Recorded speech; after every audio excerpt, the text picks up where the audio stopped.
na po ang pangkaraniwang pagpupulong ng Sangguniang Bayan sa pangunguna po ng ating ginagalang na pansamantalang pangalawang punong bayan at tagapangulo ng Sangguniang Bayan, walang iba kundi si kagalang-galang Roberto Dibero. Lahat po ay magsitayo.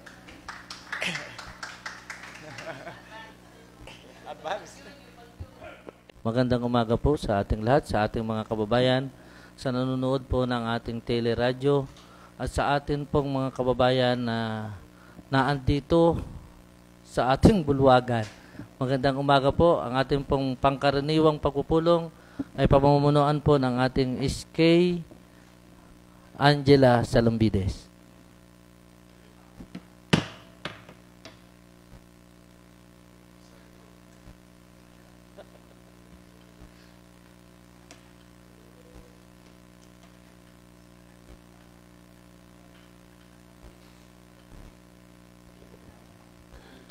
Magandang umaga po muli sa ating lahat. Ang ating pong sa ngalan ng Ama, ng Anak, ng Espiritu Santo. Makapangyarihan at mapagmahal na Diyos, sa araw na ito, kami po ay lumalapit sa inyo ng may pagkukumbaba at buong puso naming idinadalangin ang aming mga pinuno, lalo na ang bumubuo ng Sangguniang Bayan. Bigyan mo po kami ng karunungan na may taguyod ang kapakanan ng bawat mamamayan. Gabayan mo po kami sa aming mga desisyon upang ito ay maging makatarungan, makabuluhan at makakatulong sa ikabubuti ng lahat. Pagkalooban mo po kami ng lakas ng loob upang harapin ang anumang hamon na may katatagan at integridad. Naway ang aming mga talakayan at pagpapasya ay patnubayan ng iyong liwanag at katotohanan. Ipagkaloob mo po sa amin ang pagkakaisa at pagmamalasakit upang maglingkod ng tapat at walang pag-iimbot. Hinihiling namin ang iyong biyaya at basbas sa bawat isa po sa amin. Ang lahat ng ito ay tinataas sa iyong banal na pangalan. Amen. Sa Ama, ng Anak, ng Espiritu Santo. Ang pambansang awit ng Pilipinas, Lupang Hinirang.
The Councilor's Creed, itaas po natin ang ating kanang kamay.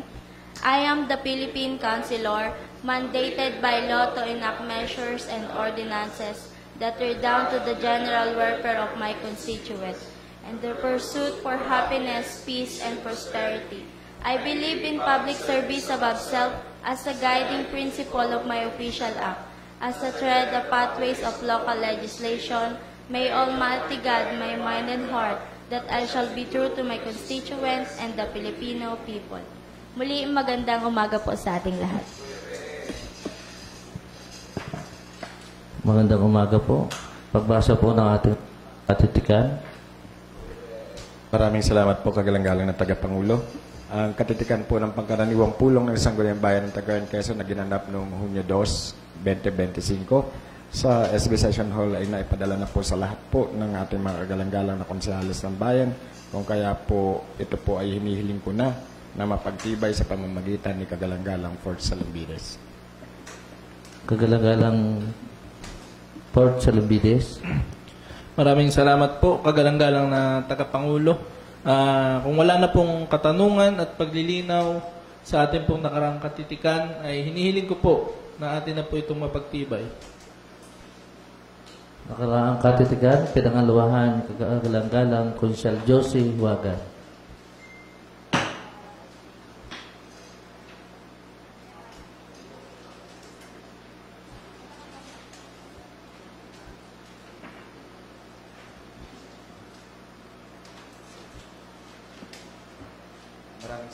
Maraming salamat po Tagapangulo at kagalang-galang Tagapangulo at kagalang-galang Port Salambides. Ang ating pong order of business sa araw na ito ay ang mga sumusunod po. Ang dumaan po sa committee at public committee meeting po kanina ay ang Concepcion Supplemental Budget number 1 calendar year 2025. Mahinta Annual Budget Calendar Year 2025 na nagkakahalaga ng 2,552,503 pesos and 36 centavos.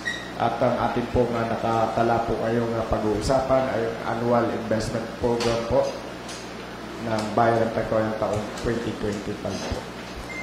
Yun lamang po. Maganda umaga po sa ating lahat. Ay, meron po palang with the permission of the Chair.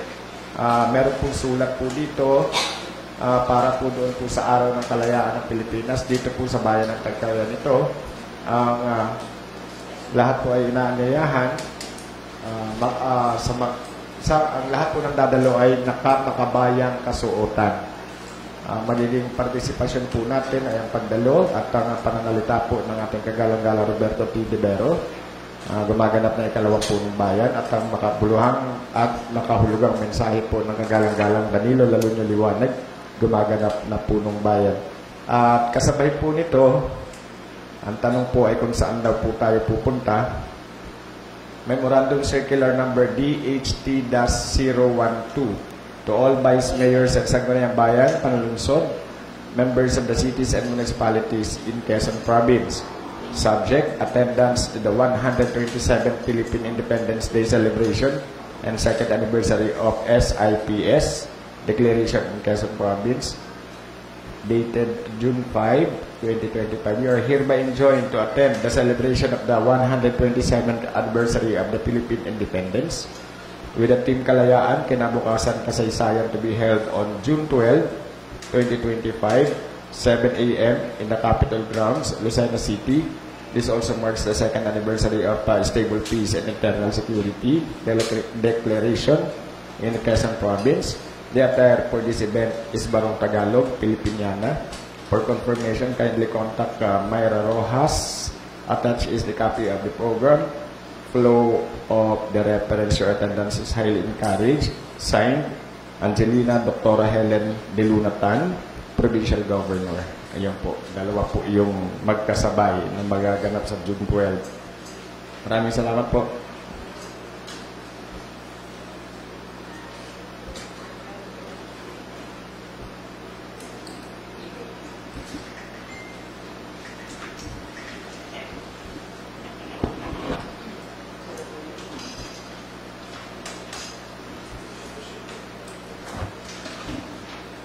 Kagalang-galang Ribing Sakay.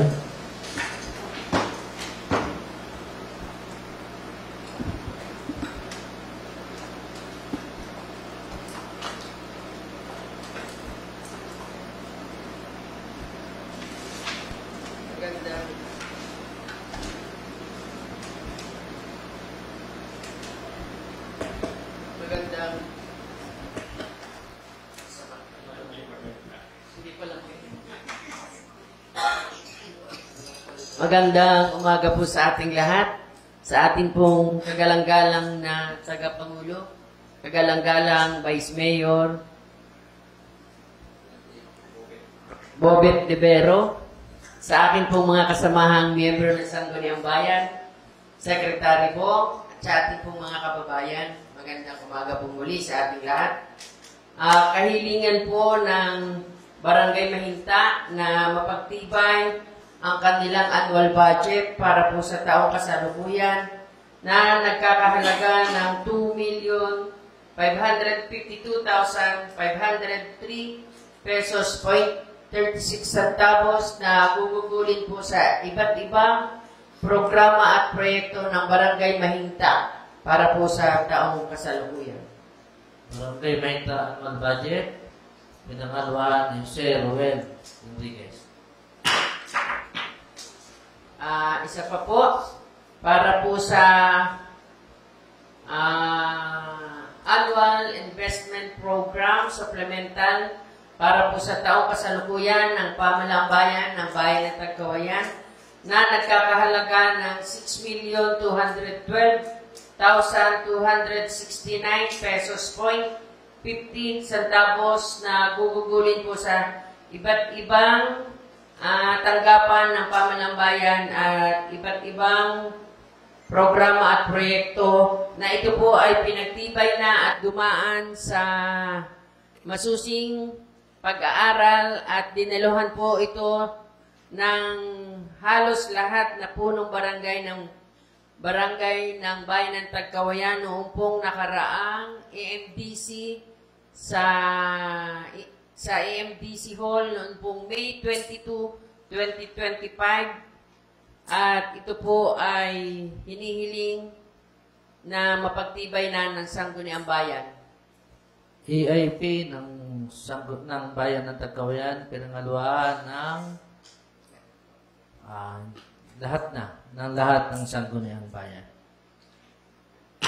Maraming salamat po. Isa pa po, para po sa approval ng ordinansa na hinihiling po ng tanggapan po ng Rural Health Unit na may title na Ordinance entitled An Ordinance Establishing a Community-Based Mental Health Program in the Municipality of Tagkawayan, Quezon and providing funds thereof. Ito naman po ay dumaan na sa masusing pag-aaral ng Sangguniang Bayan noong pong nakaraang linggo. Second reading na natin. Last na to. Last na po. So, sunod na ay Ano na po ito? Ito na po. approval na. Okay. Ordinance establishing a community-based mental health program in Municipality of Tagkawayan. Pinangaluhan ni Consiel Botok Magpantay. Maraming salamat.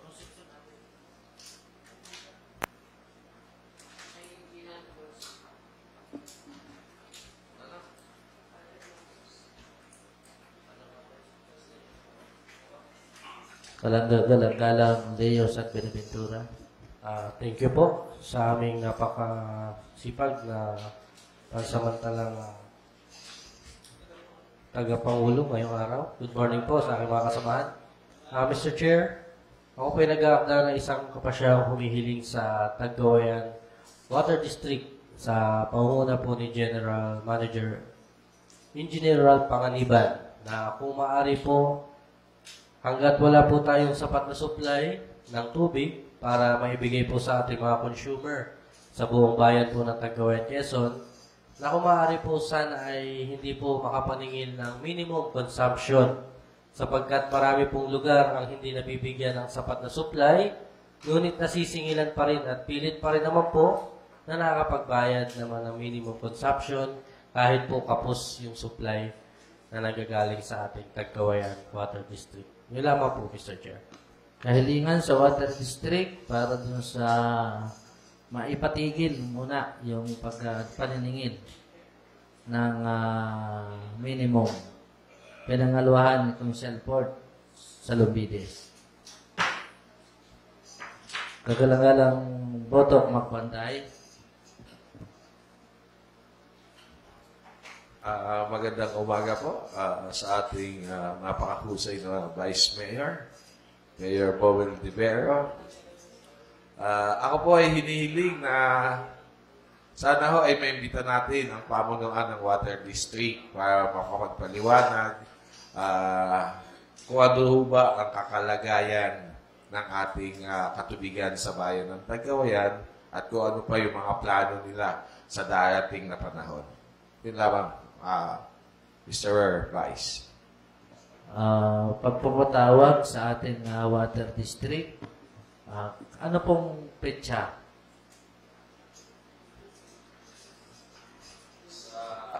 Sa next session na po. Baka nakabagyo na nun. Kagalang-galang Botok Magpantay. Baka, pwede ho, sa 16, although ako po ay nasa seminar training po noon, kayo na po bahala mag-entertain. Ano ho? Pero at least malaman ho natin kung ano yung kanilang plano sa mga ganitong panahon. Yun lamang, Mr. June Chair. 16. June 16. Ano po? Next session. Pagpapatawag po sa ating General Manager o kay Engineer Panganiban. Sa lahat ng nakakaalam sa Water District sa June 16. Sino po pumapangalawa? Pinangalawa po ng lahat ng Sangguniang Bayan.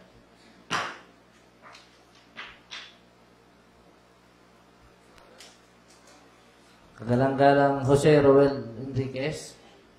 Thank you, Mr. OIC Vice Mayor Roberto Divero. Magandang umaga.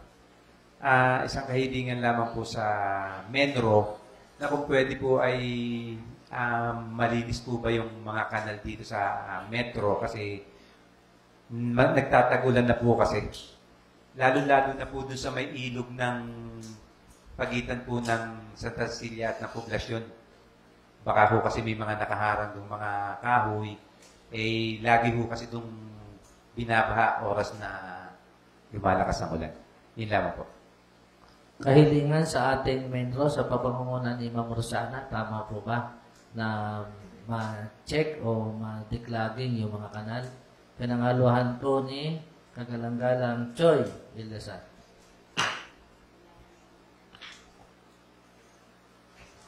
Konsyal Leo San Binaventura.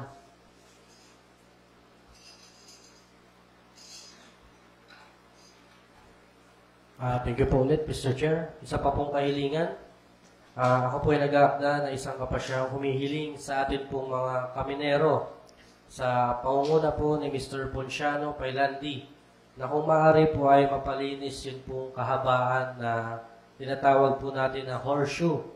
Sapagkat sa akin pong obserbasyon, lubha na pong barado yung mga kanal na dinadaanan ng tubig na kung kaya umaabot po sa sitwasyon na umaalsa na po sa kalsada yung mga dumi, kaya po nagiging delikado na rin po daanan ng mga motorista. Thank you po, Mr. Chair. Sa atin pong kaminero, para mailinis yung kanal ng may part ng horseshoe, pinangaluan po ni Konsyal Botok Magpantay.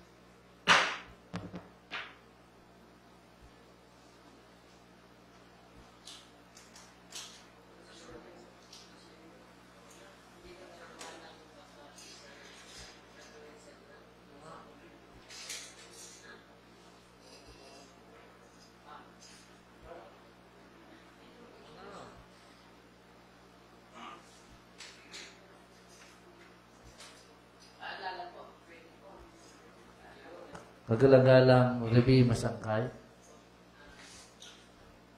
Maraming salamat po. Paalala po ng tanggapan po ng Rural Health Unit para po bukas, June 10, na tayo po ay, ang Sangguniang Bayan po ay inanyayahan na dumalo sa gagawain po nilang seminar para po dun sa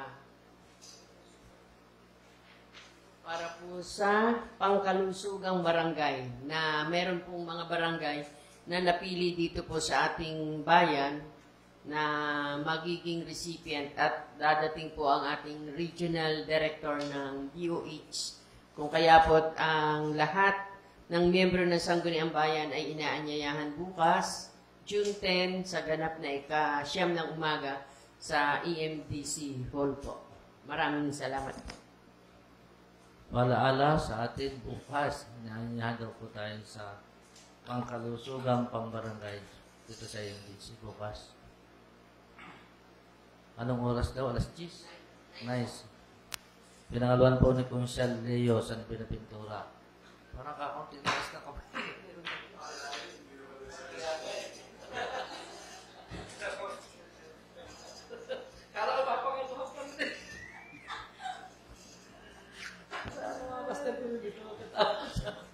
Konsyal Fort Salavides. Konsyal Leo San Binaventura. Last na po, Mr. Chair. Thank you po ulit sa recognition.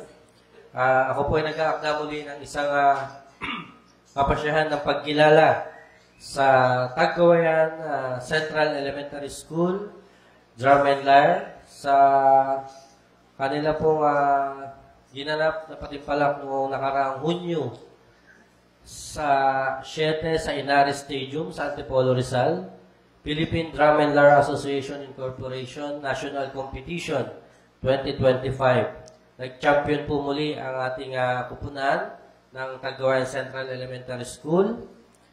Sa elementary class A po, itinanghal na kampiyon ang ating Tagkawayan Central Elementary School. Best Conductor, Best in Music, Best in Visual, Best in Music Individual, Best in Pitch Section, Best in General Effect, Best in Drumline. Napakarami po na natanggap ng ating Tagkawayan Central Elementary School.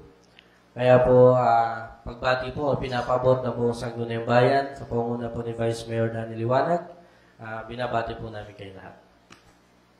Pagbati po sa ating Tagkawayan Central Elementary School, Lyre and Band, pinangalwahan po ng lahat ng Sangguniang Bayan.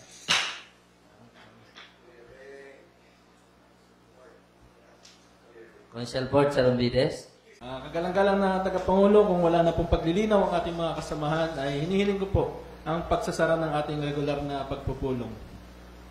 Pagsasara ng regular na pagpupulong, pinangalwahan ng Consial Boto, Magpantay.